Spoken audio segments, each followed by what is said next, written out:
So, the last piece in that whole model is, what is the plan? And that's where I think parents can be very helpful, is simply listening to your children, even if they are in grade 6 or 7. What is your plan? You know, what kinds of activities do you like doing right now? Playing piano, what would you like to do? Do you want to continue playing piano? What are your goals? In school, out of school, at home? What are very important conversations? And each of these things, we are learning, they are learning, and we are learning about their potential and things that they like and things they don't like. So, we're looking at, we can't predict what their accomplishments will, but we can help them set certain goals towards those accomplishments. Many people are always considering college and university as the best choices. These are very good choices.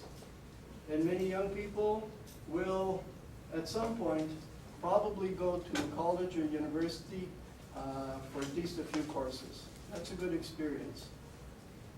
I really encourage people to consider apprenticeship. One of the things that can't be done by somebody in India in many of these apprenticeships, everything from getting your hair done to fixing your plumbing or your air conditioner. These are very well-paying occupations and more in desperate need. My in-laws, their fridge broke. They were not able to get anybody to repair it. They said in 2 weeks. My in-laws are over 90 years old. They can't be without a fridge for 2 weeks. And if somebody comes to fix their refrigerator, it's going to be $200 or more. $6 part, $200 for being there. So there are 40,000 and more occupations. One of the key things is for young people to decide, do they want to be an employee? Do you want to be self-employed? Much work is now contract work, which is for some nervous and nerve-wracking, because you work for a short time, you make real big money, and then you have to sometimes wait for months before you find another one. But that's happening more and more.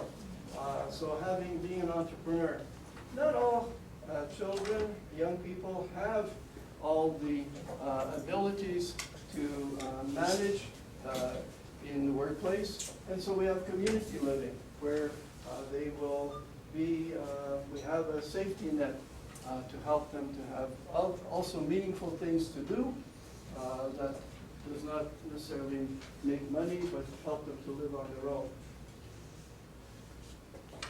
So some quick suggestions. You want to maximize potential. Math and sciences are important for all kinds of work. Look for strengths. What are their values? And give them lots of experiences. So many occupations we consider are STEM. Science, technology, engineering, and mathematics. And some are adding art to the mix, are some of the areas with more possibilities. So, in closing, we all need to continue learning, and it could be in different places. Apprenticeship is a good learning place along with college and university and on-the-job training. Volunteer work and those kinds of things are very good experiences for developing their skills, always learning. And one of the big things is being willing to go to other places to find the jobs. Here's how most of us imagine the way it should work. Is, okay, you set a goal and you go 1, 2, 3, 4, achieve goal and finish. That works for some things, but when you start planning your whole life, it's more like this one. It's like a bowl of spaghetti. And we have lots of twists and turns. Some of them are happy ones, sometimes not so happy, but we do often achieve the goals that we ultimately want. So this is one of the first, I would say, to keep it simple, go to this website that the Ontario School Counselors maintain for a lot of information about the career choices and opportunities. So to conclude. Now you're going to see me again. So after you understand all the spaghetti zigzag career and introducing a few successful young men, well, after the election, of course, we know our Prime Minister Trudeau. When you study even his success to what he has right now, well, mind you, he's young, he still has a lot to learn being a Canadian Prime Minister, that we all have to support him in one way or the other, not because I'm a liberal that I support, but what I wanted to say is because after the elections, I'm sure you all study the one that you wanted to vote and understand the career and the education. So, and I just wanted to use Trudeau as an example. You know that Trudeau's parents get separated when he was only 6 or 7 years old. But look into his education's background. He didn't just get one degree. In fact, he began his engineering degree in year 2002, studying in Montreal, but he quit in the middle of the road. Okay, and then also he has master's degree in environmental geography in McGill, and also I think he has another degree in politics as well. I think so, yeah. Right? So what I wanted to say is, since we understand such a successful Prime Minister, then what about our children? What about the future of our spaghetti pathway young people? They have to carry on a lot of transferable skill from birth to all the way, and learning from us and learning from school, learning from the university, learning from the college, right? So what it means, my bottom line I wanted to say is, when the kids is at home, we have to have a good communication with them. We have to know, what is their down and upside, and work together. Nowadays, it is very difficult for young kids to work 1 or 2 jobs in our life. For the young generation, that whoever they are 20 and younger, you are expecting they have to have at least 14 and 15 different kind of career jobs that they have to do. From when they were starting the warranty work and all the way, at least 15 to 18 jobs. And as a parent, you can see there's a lot of youth program offered to kids from 19 years old to 29 years old. Even you can ask from CPACs. There's a lot of youth program. A lot of program that the government giving the funding to give opportunity for the kids and the employer to hire the kids to do internship, to get some work experience, and then to get into the field.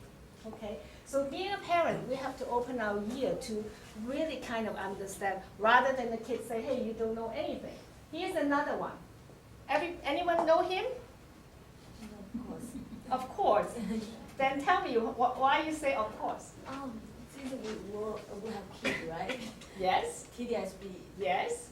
We attend the workshop and seminars with him and talk. That's right. He was a trustee, and also he was one of the chair from the Toronto District School Board, until he realized that he had a greater potential and he wanted to use his passion to serve the Liberal Party. So he took a leave of absence, and then he ran for as a politician. So he got it. He is working in the North Scarborough. So what I'm trying to say is, that is his name, and he was a lot of the news say that he is one of the young Chinese men, one of the 100 young Chinese men. We should watch him. Okay, so I'm not trying to advertise anyone or politics, okay? But what I'm trying to say is, parents, we have to understand the zigzag from your kids. We have to understand that how many roles they have to work on to get experience, to work on what they have, right? So they need a lot of support. And this is what we wanted to say. And remember I said support. And this is what we wanted to say. And remember I said that we will put the PowerPoint in our website. This is our website. And whoever get the sheets, we have it put here as well. But you can copy it down. Okay? All right? So I hope you learned something from us.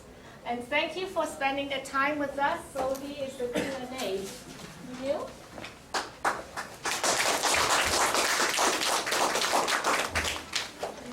Yeah, we still have 5 minutes, so let's start the Q&A session, Oh, yeah. Yes. please. Oh, it's a Q&A session now, right? We finish at 5, so we have 5 minutes, so let's start the questions.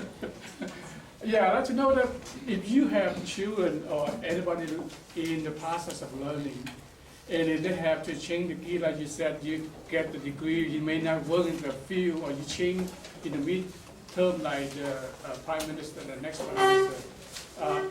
How do you, as a parent, how do you guide them through their process? I think Or you as just young people go through different experiences, and especially if they go to university or college, it's like climbing a mountain. As you go higher on the mountain, you see more things. And then you say, oh, okay, this I like, but there's something better. And but all along, we want to help them make the best choices they can. One of the difficulties, I think, for a lot of young people when they make their choices of university programs is they've been so busy getting high marks, they haven't really thought out exactly what they want. Okay, yeah, all you know that this lady thought was very helpful, right? But I have a question. Actually, I have a grade 9 son, right? Yeah. He just like this lady's son. It's very, have so many interests, right? But aesthetic, music, even some kind of math. But it's, if you cannot tell, I don't know which one is his strongest, because he loves so many things. Yeah. But he sometimes talks to me that I don't even know what I will do. My suggestion to him is, try to study all things as possible. Go to, apply as many volunteer jobs in different fields as many possible to Yeah. get a taste. Yeah. You can gradually find out which one you will love. Finally, you choose out. Is that the right advice, or do you have any better one? I think sometimes, we do have very many choices. It's just like a grocery store. Right. You got 50 bags of cereal, and they're all more or less good. Some are better. I think sometimes for young people, number one, getting experience to see what they like more. It's a complex question, but I think sometimes they just have to choose what would they like to do next. They won't do it necessarily for the rest of their life, but what would you like to try next? It is if a person has multiple intelligences, they have so much choice. So, and I think almost any choice they make will probably turn out pretty good. Well, you should feel happy that, number one, you are so supportive so that your kids will be able to have so many choices. Indirectly, it's actually you're supporting them without you telling me. Number two could be also the character of the kids. Could be the kids has very common that people should all have some way or another multiple intelligence. You don't just have one intelligence, okay? We all do have multiple. So how the kids balance their intelligence and then work their way that they want, time can tell. Time can make certain things to be mature. Like, for example, when my daughter, she's a children's psychologist, and when she was in grade 8, I had already found out that we went to the Disney resort. How come so many little, I call little Dougie, following her? Always, a line of kids following her, and love to talk to her, because she has a way to attract kids to talk and to do things with her. So as a mother, then I said, honey, you like that? She said, oh yeah, I enjoy it, blah, blah, blah. She feels proud. I said, okay, then would you like to learn swimming? Would you like to learn dancing and this? And she, just like what you say, she covered everything she loved to learn. Sure, she is right now, at the age of 31, she get her destination as a clinical psychologist. So what her primary specialty is autism. She look after autistic kids or kids has mental issue that cannot concentrate to study. So now she used, because when she was 17 years old, well actually 16 years old, she already got the piano ARCT. And she already started to teach at the age of 18 and get her teacher associationship.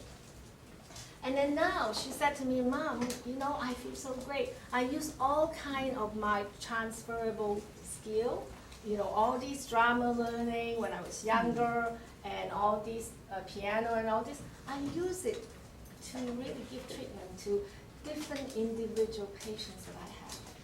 So everything that your kids has learned, down packed, you didn't know when they would dig it up from the treasure box to use it. And this is very, very common. So what you do, again, just like what Neil said, use this to cultivate. How you cultivate the seed.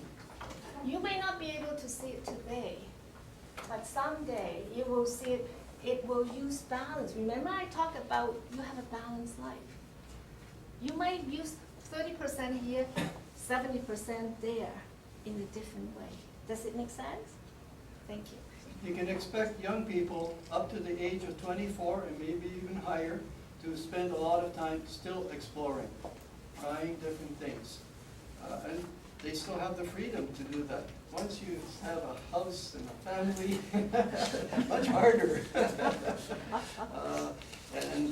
So we need to be patient and let them find their way. But we are also, as I think Amelia was saying, we are mirrors.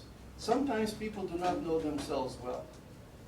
They get information about themselves from others. So you can see, you do that very well. Have you considered doing more of that? And often they'll say, no way. But other things they'll say, yeah. So that helps them, having a good conversation. Try to really let your kids learn a lot of practical skill from what you are good at. They naturally like it. Like to me, I like cooking, I like garnishing food. Then my kids would really kind of take it and say, I love this food, I don't like McDonald's, I don't like this junk food, because, and then later on they learn to cook nice food. Like this is one of the books I also wanted to introduce to you is here, Getting to 30, A Parent's Guide to the 20th Something Years by Jefferson Jansen Atlas and Elizabeth Fisher. This is a book telling you that some kids are not mature until 30. Okay? And don't be surprised. And this is being honest. It's not just one book saying that, right, Emil? There's a lot of books saying that. There's still some issues of maturity I'm still working on. Okay, is that answering your question? You've been very good. We'll continue to stay here. If you have other questions, you'd like to come see us. And don't forget to visit my Cultivating Educational Service Center outside, that I have a table outside, that it also carry different kind of service. And between Emil and myself, we also have a education program, and can you explain? Yeah, we, along with other people, we get together once a month to talk about how we can help parents and young people with their career life planning. We do also individual counseling with young people, and this is our contact information in our website. If you would like us to do a workshop, for example, at your school, in your community, we would be happy to do that for you. Yeah. In my Cultivation Educational Service Center outside, I have a table there, and my son also does personality identifications. So he is one of the facilitators there on the top. Just like what I have explained, he is a natural health product developer because he graduated with a biochemistry chemist program. But also his passion is working with children, and so he also does workshop in the next door in Stanley Simon. Okay. All right, Thank thank you you. very much. Yeah, So thank on behalf of CPAC Foundation, I want to thank Emil and Amelia, sharing so many valuable advices, and we have a gift for you. Thank you very you. much. Thank you. Oh, thank you very much. Take a picture with that. Okay, yeah, yeah. Thank you. Thank you, Tony. Thank you.